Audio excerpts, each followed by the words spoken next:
Hey, you guys, let's talk about crate training. Specifically, crate anxiety or separation anxiety inside the crate. As you might hear, I have a whining dog in the background, and that's Piper. Piper just arrived here for her board and train yesterday. And while her owners told me that they do use the crate regularly while they're at work.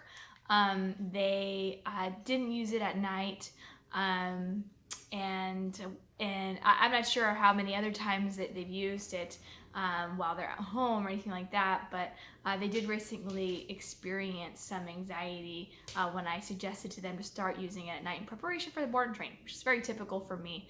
But they experienced, and that speaks for nights, a lot of whining and barking and yelping and just so much chaos that they gave up and they let the dog out and went into their bedroom. Now, this is a very common issue, right? Now, this is no judgment on the owners, okay, so we're not going to rag on them, but this is just a learning process. So I want to use this as a point to educate all of you. All right, so as a lot of us know, when we give in to a dog behavior like that, we're letting the dog win essentially, right? There's no mystery behind that. We all know that.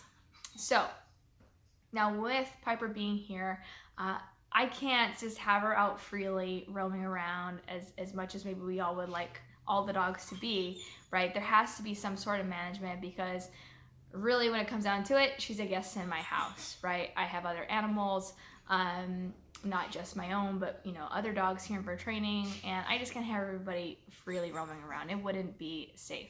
But I want to explain to you more as to why the crate training is so important, because a lot of people, they may say, oh, Chloe, why don't you just let the dog out, right? It's whining, it's not happy, it's not relaxed, it's not calm, it's scared, it's anxious, or whatever you want to call it, right?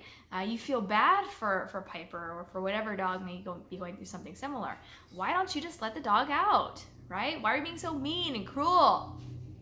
Well, the truth is that, number one, I love dogs just as much as the next person. Heck, I may even claim that I love dogs more than a lot of dog lovers out there. Because, hey, don't forget, I am in the dog industry. I am here training dogs because I love them, right?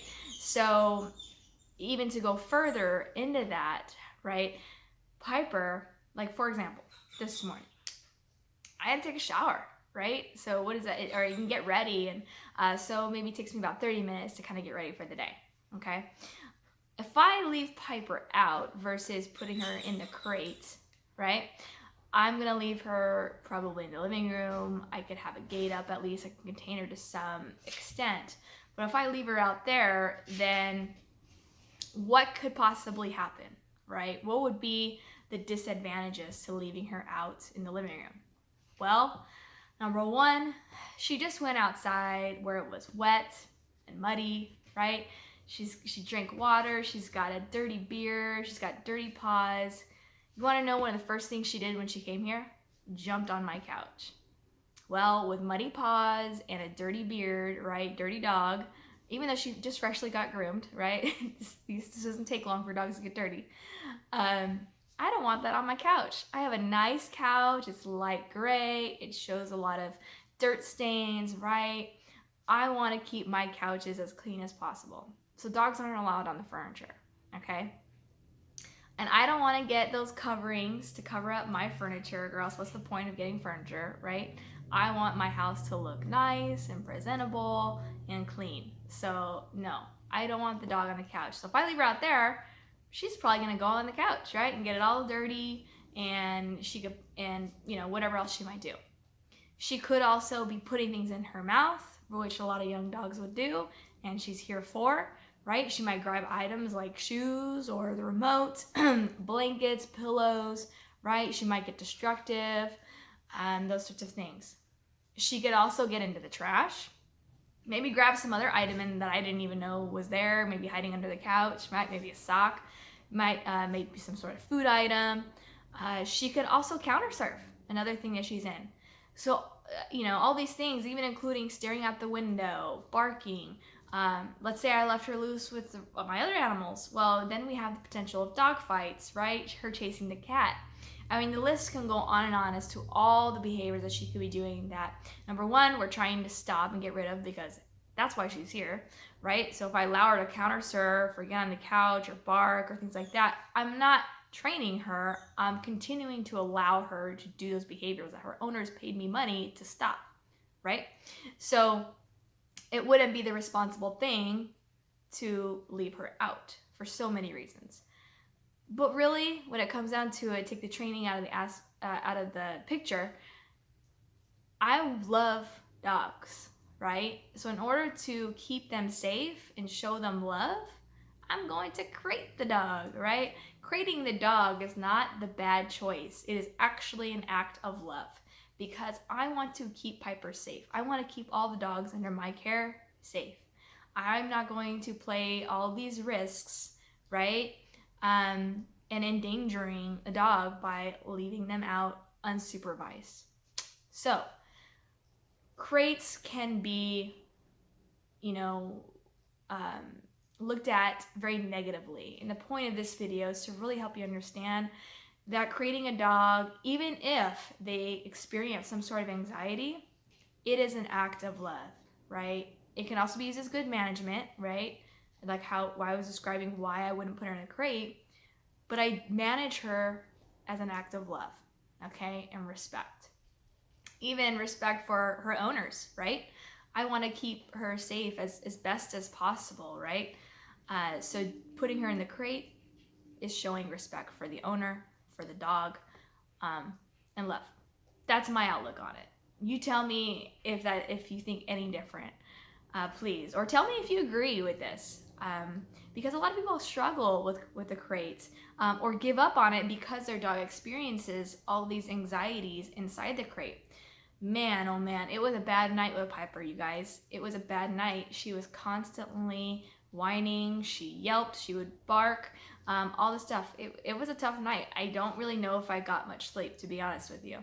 Now, I did all the things as a dog trainer would do to combat the whining and the whatever she was experiencing, the rattling in the crate and all that stuff. I did a lot. I slept with this in my hand to combat everything, and it let me tell you, it really did help a lot having this tool. Of course, I don't like to go in correcting dogs, right away like that, but occasionally it is very, very necessary. I don't want her to continue having anxiety while she's here in the beginning stages. I want to help her learn how to cope with it, learn how to get over it as soon as possible. And that's going to overall affect, the progress in her training, period. So my job is to get her comfortable with the crate. So even though she may be familiar with the crate, from what I am experiencing with her is different than what perhaps maybe her owners, or maybe her owners maybe weren't even aware of her acting out this way while they're gone at work. I'm not really sure yet. I'm definitely going to be reaching out to them and finding out. But either way, what I'm seeing is, one, it's either crate anxiety, right? She just doesn't like being in the crate, or it's separation issues, which I do believe there are some separation anxiety. Whether it be mild or severe, we're figuring that out.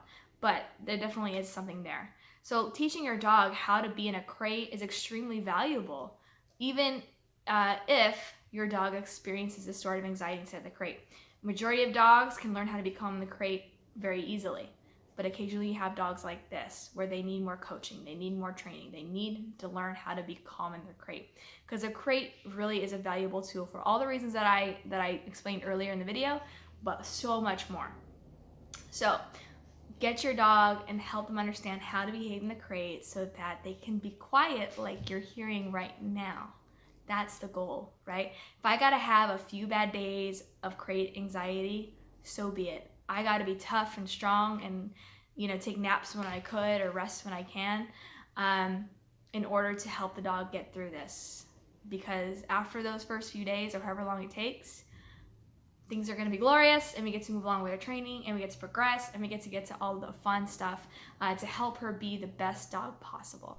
So don't give up on the crate. Stick with it. Figure out how to